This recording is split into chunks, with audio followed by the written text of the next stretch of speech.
David begins this psalm with such powerful words. You have searched me, Lord, and you know me. Let that sink in for a second. You are fully known. Every thought, every fear, every joy, every struggle, God knows it. And not in a distant, detached way, but in an intimate, personal way. This is the beauty of Jesus, the Word made flesh. He didn't just stay up in heaven watching from afar. He came close, so close that he knows us better than we know ourselves. When Jesus walked among us, he wasn't just speaking the truth, he was living it out. He knew us, and he showed us that we are loved beyond measure, exactly as we are. David goes on to describe how God knows our every move. You know when I sit and when I rise. You perceive my thoughts from afar. That's pretty mind-blowing, right?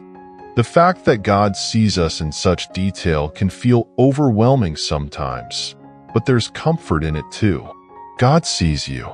He's not distant or removed. He's with you in your quiet moments, in your hustle, in your everyday life.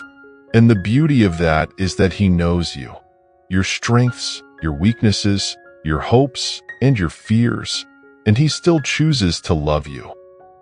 The next verses of Psalms 139 paint a picture of how God is always with us, no matter where we go.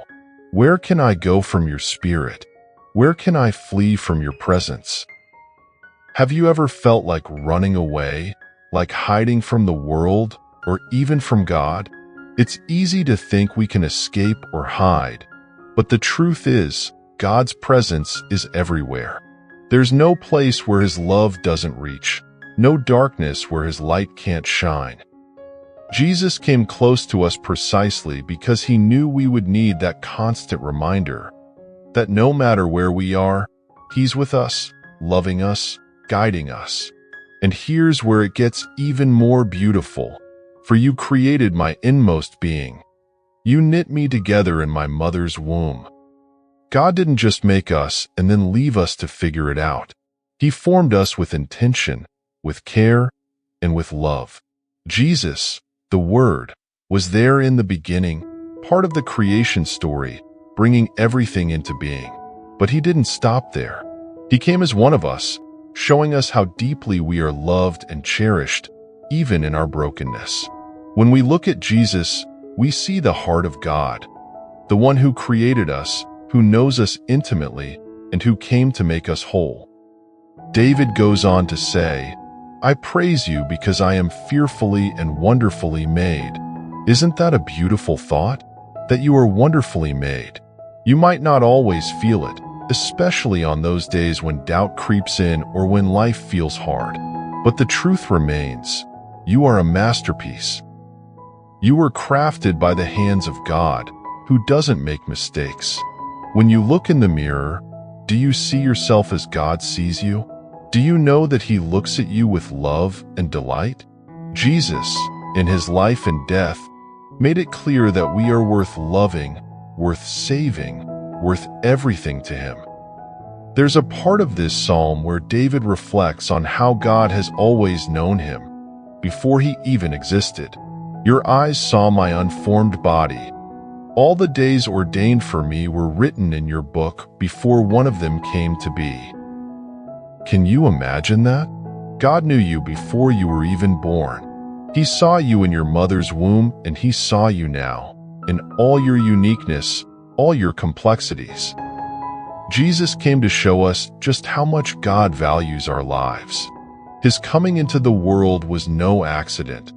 It was God's plan to be near us, to bring us grace, to show us that we are not forgotten. And then, there's this line that might feel a little intense. Search me, God, and know my heart. Test me and know my anxious thoughts.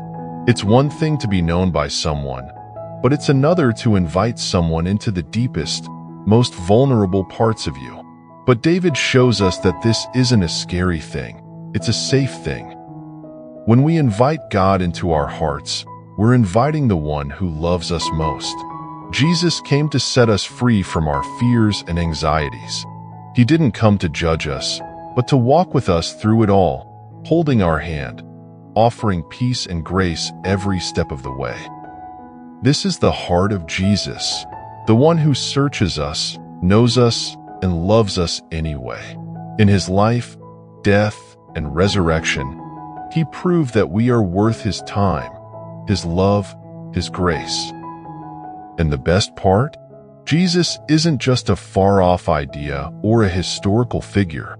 He's with us right now. His Spirit is present, living in us, drawing us closer to God's heart. So, what does this mean for us today?